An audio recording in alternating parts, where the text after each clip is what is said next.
Okay, so I want to give a brief overview of kind of like the nature or movement of colonialism as it pertains spirituality, and perhaps this is a review for a lot of y'all. There's some overlap too with Vanessa's teaching, so it'll be yeah, we'll just flow. So, in describing the nature of colonialism in the realm of spirituality, one of the words that came to mind is the word overconsumptive. And I use that word a lot in describing the nature of colonialism, but there's a part of me that felt like overconsumptive didn't convey the depth and the gravitas of violence that colonialism has brought. And so instead of overconsumptive, I lean to the word parasitic nature of colonialism. And dictionaries can only do so much, but the Britannica dictionary mentioned that a parasitic person or thing takes something from someone or something else that does not do anything to earn or deserve it. Okay, so the colonial or colonizing mindset aims to normalize this parasitic way of being in the psyche of specifically colonizers. And more than systems and infrastructures, colonialism is a relational issue, a spiritual issue, an epistemic or philosophical issue, because colonialism has established and socially imposed an internalized hierarchy in us, a hierarchy where there are people on top and there are people below. And as a quick note, this hierarchy is more of a spectrum than it has, simply has two levels, top and bottom.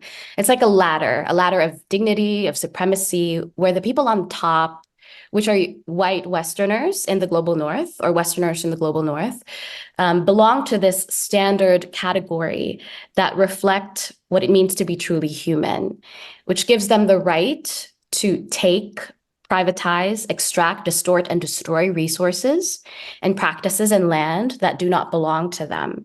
And that the people below this hierarchy are referred to as subhuman, quote unquote, or less than that standard of what it means to be human, giving the people on top the right to exploit their land, their resources, and even their people for forced inhumane labor. So usually the grounds that justify this internalized hierarchy are often spiritual or in many cases even biblical, that it is the colonizer's God-given right or destiny, i.e. manifest destiny, to take, privatize, extract, distort, and destroy resources, knowledges, practices, and peoples. And this mentality of this hierarchy prevailed through generations and centuries. And there remains this inheritance of the parasitic impulse among specifically privileged folks at the top of this socialized hierarchy. So again, the basis of this internalized hierarchy is generally spiritual in nature, i.e. the weaponization of Christianity and Catholicism, specifically in colonized nation states like my own, like my motherland. Like there's this assumption based on the sacred text, quote unquote, that God called them to invade and exploit, to Christianize and wipe out sacred traditions, knowledge, systems, and even people.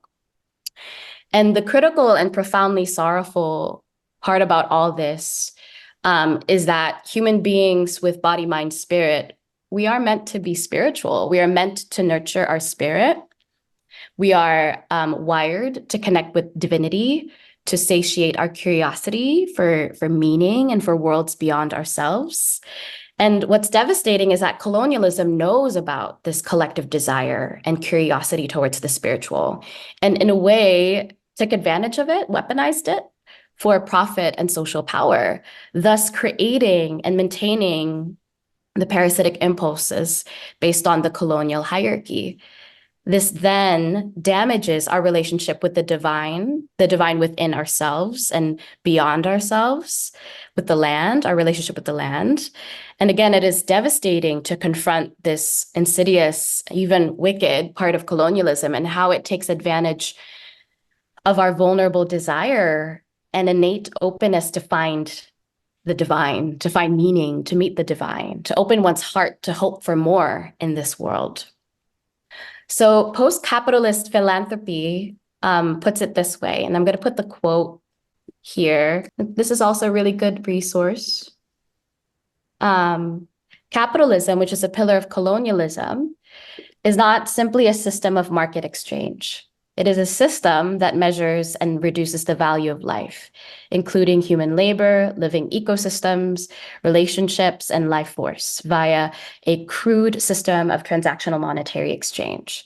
It is based on generating and accumulating ever more commodified surplus value, i.e. more capital, by extracting, separating, and abstracting currency from the human and more than human world. Capital is primarily created through debt and therefore requires perpetual growth.